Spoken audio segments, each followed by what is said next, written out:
He is an incredibly accomplished singer, rapper, record producer, writer, speaker, record label executive, events coordinator, advertising, marketing specialist, MC, I'm losing my breath, and all-around businessman. Yeah. He's a true jack of all trades who has won different awards, and now he wants to become the master of... Okay, let's leave that. Welcome, Banky Wellington. Welcome to the show. When you read out all those jobs, I'm like, man, I'm working too much. This is too many things for one person. Perhaps it's the process that is taking you to where you want to be right now. By the grace of God, yeah. All right, join the conversation on 07080668014. Tweet to us at TVC Connect with the hashtag YourViewTVC. You have been all of this, and nobody saw what you are now intending to do coming. What triggered you to take on this journey of faith, as you call it? Oh, sorry, before I got that. Okay. A hot topic, please quickly react to that. Okay, but remember, I asked let's talk about the hot topic. Yes. I found the conversation very engaging. Yes. Now, my personal view is that African parents don't talk to their kids enough. Don't teach. And if you are not teaching your child, that child is going to learn about it from someone else. Yes. You know, when you reference the scripture, train a child in the way he should go, when he grows old, he won't depart from it. Now, growing up, there were certain things that my parents instilled in me, that no matter what circle of friends I found myself, there were just some lines I wouldn't cross because of the home that I came from, because of that. So you have a responsibility to train that child first. Before we say, oh, the music they're watching or anything else, they must have learned about the most important topics in life from you as a parent. Yeah, definitely. So even things like sex education, most African parents never talk to their children about sex. And then you turn around and your child has sex and then you beat the child, but you never had that conversation. Now, as far as this girl in question is concerned, once somebody is 21 years old, actually once they're 18, they're kind of responsible for their own decisions. So if the child at that point has decided that she wants to have sex, then I think that, you know, there's not, you know, that I don't... You know what you've just done? You took all my stuttering and you just put it eloquently. Honestly, you know, because I think that, you know, people, you know, I don't think beating a 21-year-old for having sex is the way to go. I think that there was a disconnect somewhere, you know. At that point, you're already treating a symptom. You've not addressed the root. You've not had those conversations. And as a parent, your responsibility is first that putting in that foundation first. And this is where BC will say, background. Okay. Thank you. Okay, so let's come back to you now. Yes. What triggered this journey of faith? Okay, what triggered it? You know, in the last 10 years of being in entertainment and media and all the job descriptions that you listed, on the side, I've always kind of been a vocal critic, or, you know, a voice for young people about bad governance, about getting young people to register to vote. I mean, as far back as 2009, I was in Light Up Nigeria and Enough is Enough. Anytime there are protests, we're always there kind of agitating. And this time around, you know, when the campaign season kind of started about a year and a half ago, I went back on my Young People, Let's Get Our PVCs. And one day, you know, I sat there and I said, you know, who's going to do this thing the right way? So it's great that we have alternatives running for president. But, you know, everybody wants to be Obama. Obama didn't start off running for president. True. What's happening in our National Assembly? These are races that we should be paying attention to. I was speaking to my church, 3,000 people in the audience. And I said, how many people here actually know who their representative is? And in a church of 3,000 people, there were 5 hands. And so we sit down as a generation and we talk and we tweet and we complain. But we're not really paying attention, are we? So we know president and governor, and then we tap out, forgetting that they're senators, they're House of Rep members, they're state houses of assembly. All of these people have responsibilities to the country, to the community. All of these people are getting allocations that they're supposed to be using to develop the constituency. At a time when Nigeria is struggling to pass 30K for minimum wage, senators are pocketing 13.5 million a month. When you get there. And we're not paying attention to these people. When, in Jesus' name? You know, but I have spoken extensively with people that are in the legislature, and the responsibilities and the change they desire cannot be fought by one person. That's true. for you to make any change in our constitution, you need to work with a lot of people from different political and different backgrounds. Absolutely. What's the edge you believe you have that will give you, how do you want to approach that change? How do you want to push your good voice and your goodness? Yeah. So here's the thing. At this point in our history, we can accept that the National Assembly or our leaders are basically a room full of darkness, or somebody can attempt to turn on a light bulb. And that's what we're saying. Can we have a torchlight into the National Assembly? One of the things I've been saying on my campaign trail is about accountability and transparency. So when I get there, by the grace of God, step one is that we will publish the salary, the allowance, the allocation given to Etiosa. The whole country must know it. Let's start with being accountable. Transparent. You have state governments now that are fighting the Freedom of Information Act, even here in Lagos, because they don't want to provide information that allows people to say, okay, well, what did you spend this money on? I knew you were going into politics, though. You probably knew sooner than I did. Yeah. You can hang on. She wants to ask a question. As a celebrity, part of your job is to campaign for politicians. So now that you are a politician, will you stop campaigning for other politicians? You know, here's the thing, right? So over the years, we've seen multiple celebrities lend their voices to different politicians. And the ironic thing is, all that is you saying that you believe that this person will do a good job. And what happens when that person doesn't do a good job? As a generation, we target the people that are easy targets. So we target the voices. We don't berate. We've misplaced our priorities as a generation. So I'll give you an example.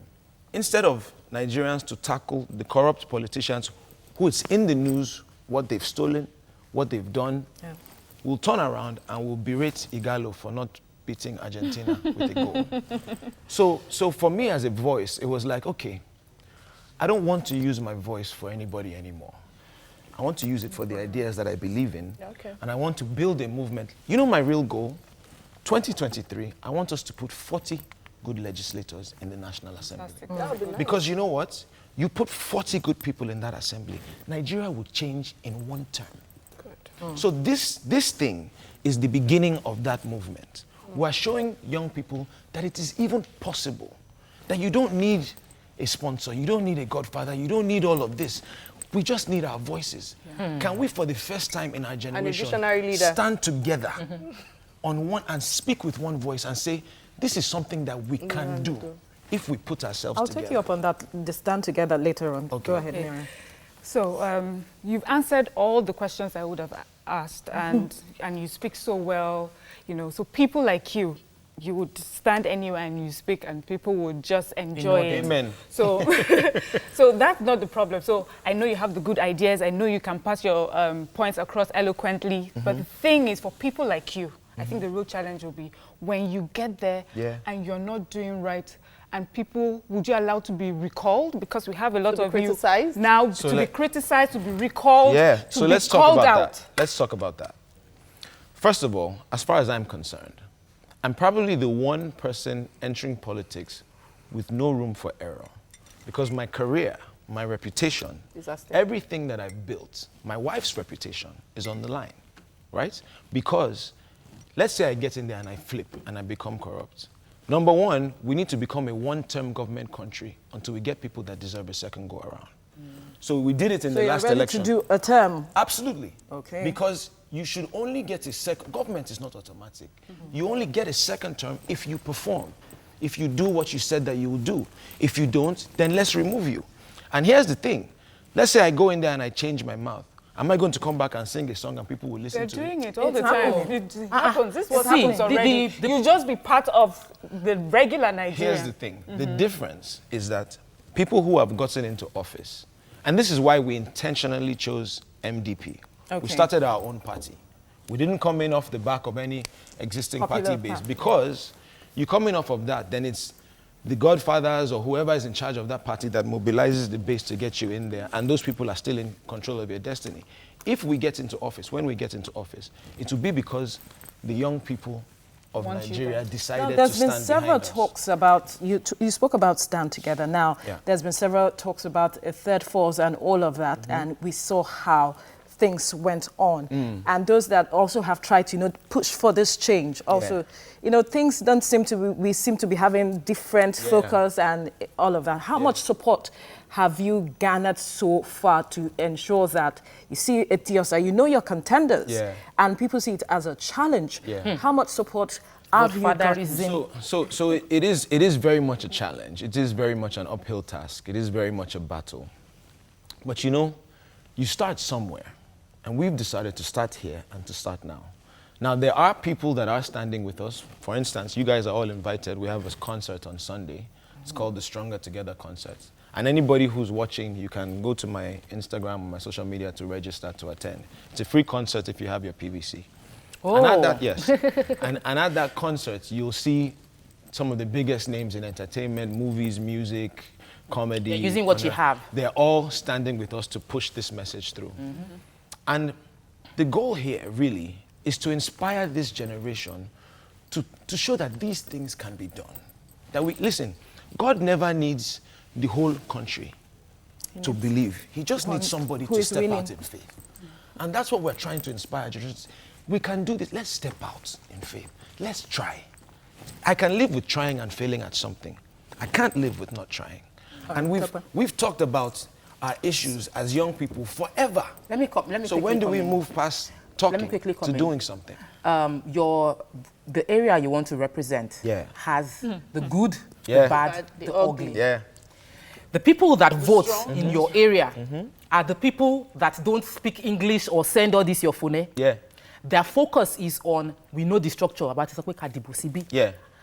But because you also cover VI, you cover Obalende, you cover VI, Aja, you cover the Langbasa, elite. Shongo Tedu, So Ado, you have Badore, both Ogombo. sides. Yes, absolutely. How are you approaching them?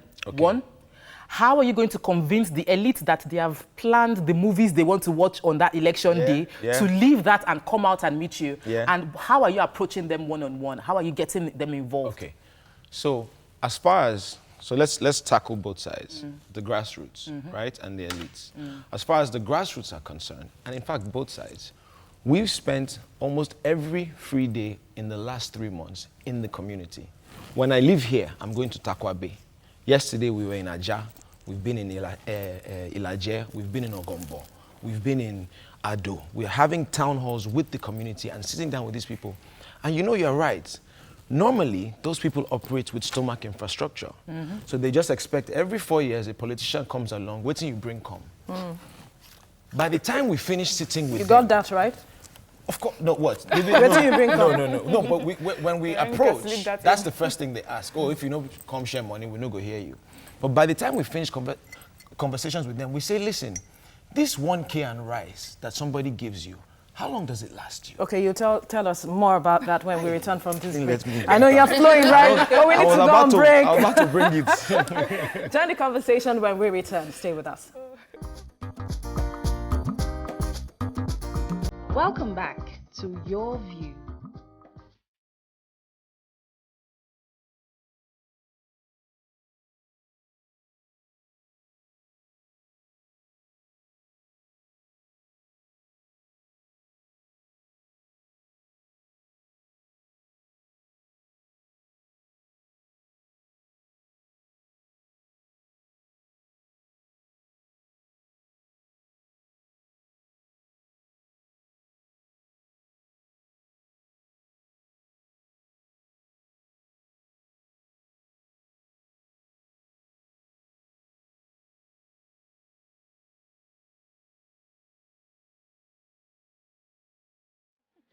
So, you want to live this fine boy life? When the thing came on, I was like, I used to do this. I can't remember the last time I listened. So it's going to be goodbye to music or what? Well, not goodbye forever, but I think that for me now, my goal and my mission in life is impact. And I've had that for the last 10 years. And I've been blessed to be a blessing to empower young people and all of these things. But now, that's my life's mission. Nigeria needs the Martin Luther Kings to stand up, the Obamas, the Mandelas, the people who will stand up for the young people of this generation. And I'm determined to be one of those people. Okay, you were making a point earlier, so we needed to quickly wrap up that. Okay. And then she asks. Okay, real quick. So for the people that do stomach infrastructure, the question is simple. This 1K, this rice, this Gary, how long does it last you? Does the school that your child go to, does it get better? Does the healthcare center improve? Do the young people in this place have jobs? Is it that 500 naira that a politician who has probably stolen billions that comes to share chicken change for you at election time, is that what is worth the next 4 years? True. And the grassroots are getting it. I'm happy about that. Now, the flip side is that people need to understand that politics is a game of numbers, yes, right? Actually. So let me give you the numbers. In 2015, there were over 250,000 registered eligible voters in Etiosa. Ask me how many people took part in House of Reps. How many voted? 56K. Ask me how many votes it took to win this seat. How many votes? 28,000 in a community that has over 1 million people. Wow. Population. 28,000 votes is all it took. So the message to all of us who want to use election day to stay home, we are the ones at fault. The leaders we have, every country has the leadership that it deserves. We are in this mess because we don't participate. So the message is now, those 200,000 people that would normally stay home should come out. Come out. You want to battle rigging? You want to battle rigging? Everybody show up. Vote. Everybody show up. Nobody can rig against everybody. Yeah, well done. Sorry. All right, on a lighter note, a little bit. Congratulations on the successful treatment that you had to undergo on skin cancer. Yes, skin cancer that you did in South Africa. Heavy note on right? No, in America we did. Was it in America? I actually thought it was in South Africa. No. Yeah. Now that you're going into politics, are you going to include that in terms of the health system in Nigeria? Is it going to be part of your agenda? Yes. So for everybody that wants to see my agenda, please go to my website, bankywellington.com, and click on it, and you can read. Now, here's the thing with that. My entire agenda is made up of causes that I've worked on and that are near and dear to my heart over the years. So healthcare. I've had cancer 3 times. Thank God, He blessed me with the ability to afford my surgery and my treatment. So what did I do? I turned around and I joined the Pinko Cancer Trust Fund. I've donated my own money. I've raised awareness. We are paying for people that cannot afford their cancer treatment right now. That's good. So, and that's what makes up my agenda. When I talk about education, I've run my own scholarship fund, sending deserving students to school, home and abroad. I've adopted schools. I just don't go around with the camera to say, today, I donated this, today, because I've never been wired that way. But don't you think people want to know? Now that I'm running for office, that's people that these are the things that they're asking. People want to know that gives them that confidence and you know that what? They can vote for you. You know what? I've always found it so difficult to talk about my philanthropy. But what happened was some of the young people who I've helped over the years got themselves together and shot a video. Oh, great. And started saying, this is the guy that gave me a scholarship. Oh, great. We talked about Up North off air. One of the main producer, the assistant director, main producer of Up North is somebody that went on my scholarship to film school in Canada. So her name is Uche. She's now a Nollywood firehouse. She's working on different movies. That's what God has used me to do. That's what God has used me to do. He's helped me to bring up young people in entertainment and media. Now we want to do it for the community. We need leaders that understand that youth empowerment.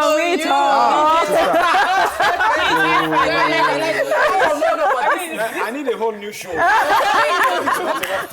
Please, can you give me a few minutes to just ask you one more question? Because time is running out. Yeah, so on the lighter note as well, I watch Up North. Fantastic movie. God bless you. And it's not just a movie just for laughs. Yes. It's a movie with a message. Yes. I keep saying that a lot of people like outside the North do not really understand the North, the culture. Yes. And that movie is such an impactful movie. Thank you. No. I'm not saying it about Banky W. I'm saying it about the message that the movie passed across. Yeah. And I'm even happy to hear the backstory that the person that did the movie is someone who you had helped to get into film school. Well, she wasn't the director. But she was one of the top crew, yes.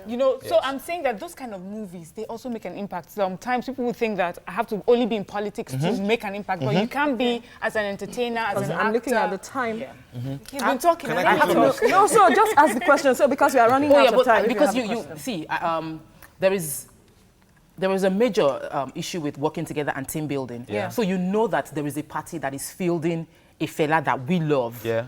And how come you had to create your own party and you didn't work with fella? How would that make me feel like you go and work with people when you get there? Okay, so, can I just quickly talk about Up North? Thank you. So, because we are running out of time. It's almost time for wrap up. So just quickly, real quick, Up North.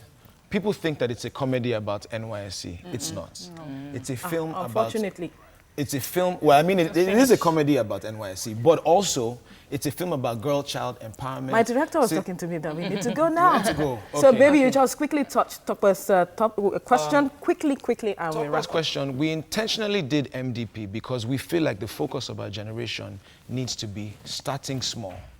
So imagine what it would have been like if Auntie Obi and Fela and Showore and Mogalu entered the National Assembly now. Yeah. If all of us were entering the National Assembly now, man, we would turn this country around. Yeah. You want to be president of Nigeria, you need 25% of the vote in 2/3 of the state. Banky, if you don't have an agent in every polling unit in Kano, you're not going to win. Banky. So why don't we focus and infiltrate governments? We can't. Sister, you say I should reply. I'm trying to... But you were going too far. We're going like time to take us back to politics. Okay, so unfortunately, she took us back to politics. She took us back to politics. politics. Is fine, we believe. Thank you so much for coming. Thank you. Awesome. Thank you, ladies. We had an awesome time with you, Banky. Thank you so much. Thank you, ladies. I apologize for butting in several times because I was looking at the time. It's okay. Anyway, that's the much we can take on the show today. You can now watch the repeat by 11 p.m. We hope you enjoyed the show today. Have a fabulous weekend. Bye now. Bye.